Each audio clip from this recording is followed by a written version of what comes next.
This is where it's very important. So what people don't understand, I didn't understand for 34 years because no one explained it to me. So what happens is you need to follow this line, yeah?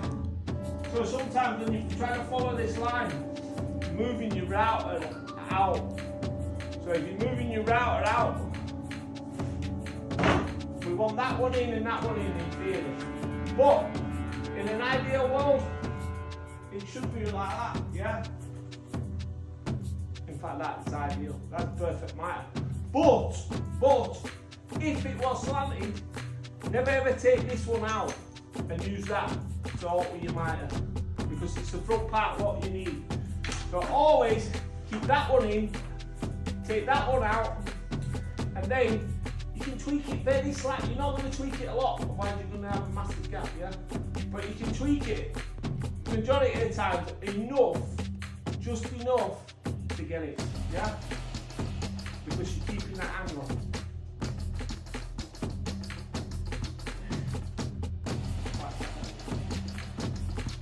I don't even need that in, I'm just going to follow my line because my line's there and it's just beautiful. But that is square. So we're going to clamp that on now, left to right, nice slow cut through your first one and then the rest.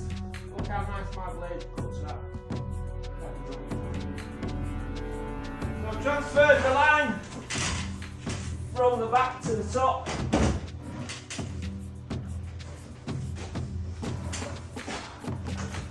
Now that's the bottom line what we need to cut, yeah? So what I'm going to do is I flipped it back over because before I put my router on it, instead of this hanging over, I'm going to cut very close to this line with my circular saw. So when I put my router on it, I'm not wasting my blade and it's going to go through it easier without no overhand.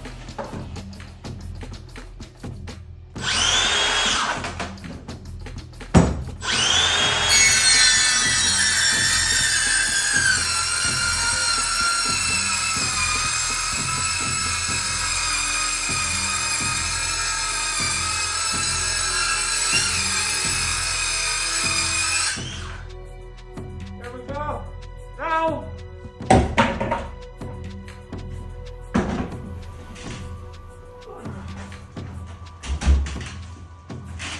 we'll flip it back, clamper's router on it, left to right, bish bash bosh, done.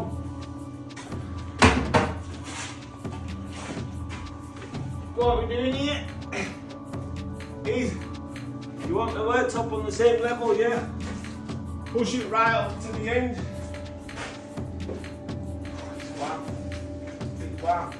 And what we want to do is, on this we're going to be cutting from the top.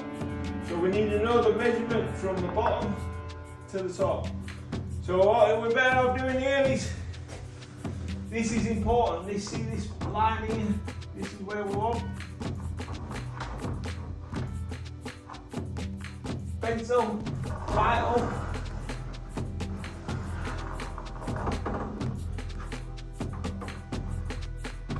And that's it. All you have to do is make sure when your router line's on that, and it's beautiful.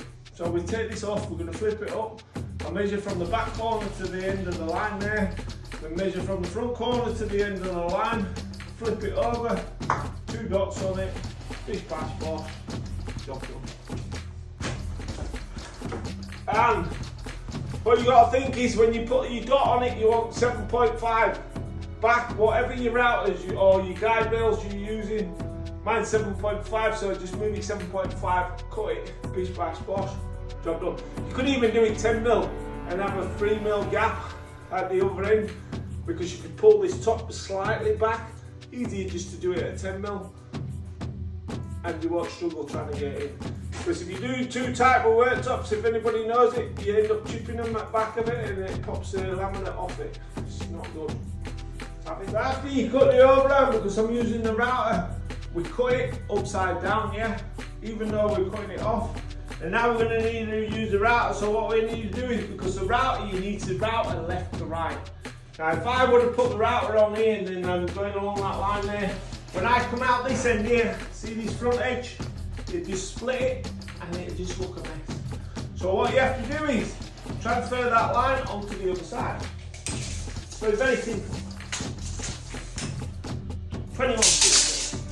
So if the kitchen unit's bang on, it should be 2160. And what do? Never drag a top. Never drag a top. And always back to front. Yeah? Back to front. I keep telling people this, but sometimes they listen, sometimes they don't. It like falls on deaf ears. Huh? You think? I don't know, is cameraman concentrating that much on the camera, or is he just dreaming about their lass? Because he told me that she got a little Santa outfit last week, you know what I mean? But I don't know what's happened that weekend. She's my ho ho ho. She went, oh. Friday, 21.68, start. Then we get a jig. Remember, see that part there? That's when I slipped. But it doesn't matter. It doesn't matter. Now we're going to clamp this on there like so. Put his router in there. His router's going to spin that way. It's going to leave a proper sharp line. And it'll be like a job in town. Then we're going to glue it, lift it. But what we want to do now is, because we've got such a big piece, so we know this is what I'm on about with his jig. So we're going to use the straight edge of the jig, and I'm going to router this, because router in it, you will get a neater cut than your circular saw. Anybody who tells you different, they're lying. So I put it there, and when I run my router across there, it's going to be 7.5 past it. It's going to be beautiful. So what I'm going to do now first is I'm just going to cut this off with my circular, and then you haven't got the overhang, and you haven't got, when you're getting down to your 10mm, you haven't got it pulling towards you. The router bit's going to last longer because you're not going through it, and it'll be beautiful. What we're doing now is, because we've got his female in, we're going to put his male on in a minute, yeah? But you just push your worktop up there, wherever you mark it. This is how I like to do it, is we just mark it there. That is a 600 gap. 600 gap, yeah? So I've drawn my line there. Then what I'm going to do is I'm going to get my jig. I'm going to put my jig exactly on that line, clamp it, I'm going to cut it off straight. That in turn is going to give me a 7.5 overhang, the finger width, beautiful. We'll lip it and it'll be just right, like a job in town. Always double check, because too late.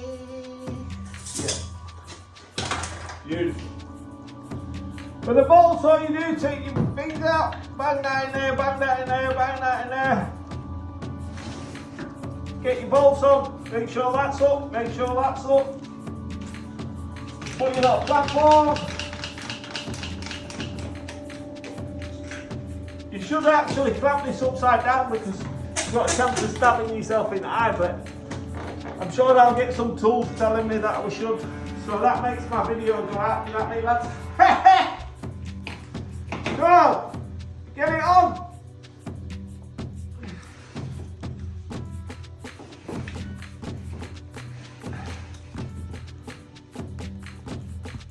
I just didn't feel comfy there.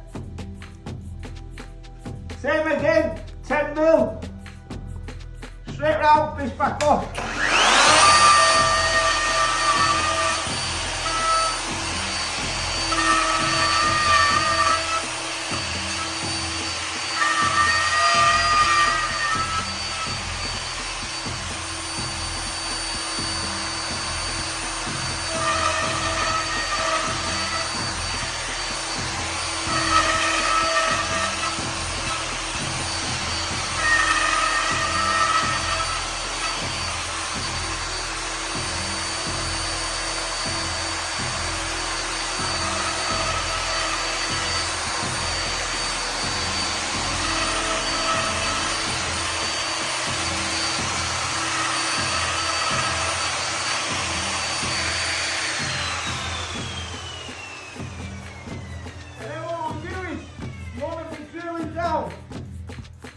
I always leave round about 10 mil of worktop at the top, because you know when you put your bolts in,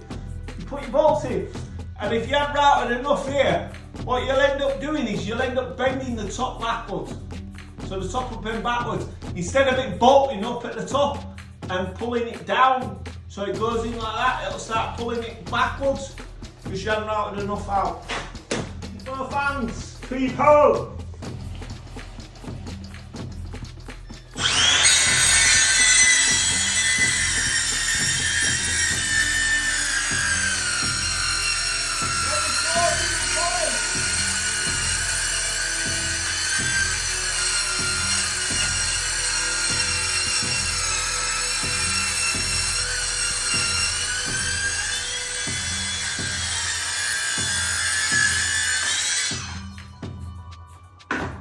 So that's my cut.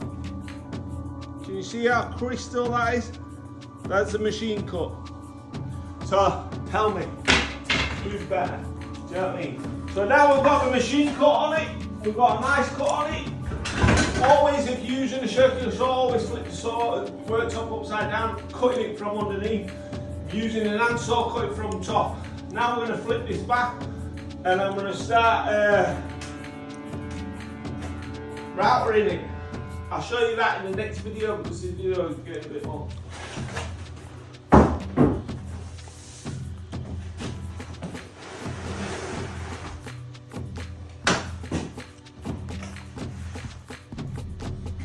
What we're going to do is start with this tub. So as you can see from the factory, sometimes the factory cut's beautiful, but this is a bit rough. Do you know what I mean? That's a bit rough.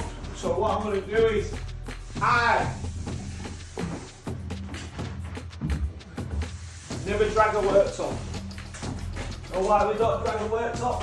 Because you don't know what's underneath it. So I am going to do my own cut with my circular saw, and I will show you the difference. I'm going to cut an inch off it. Yeah.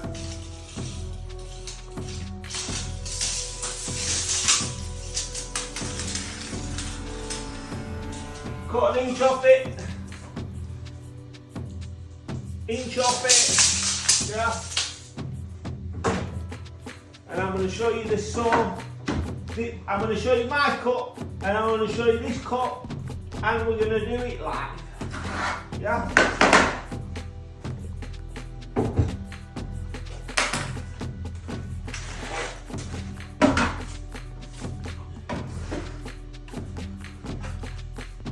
First rule of doing worktops, always check it.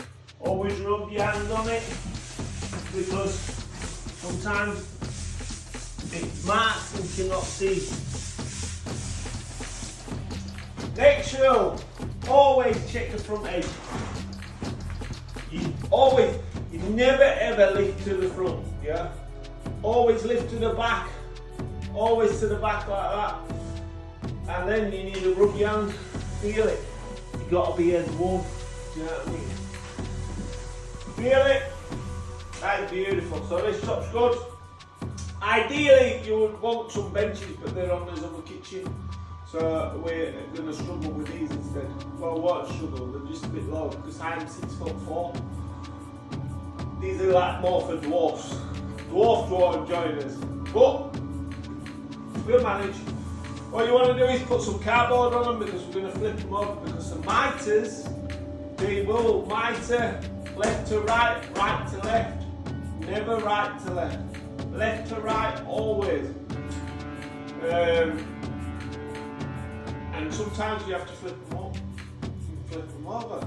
But we will show you that as we go along.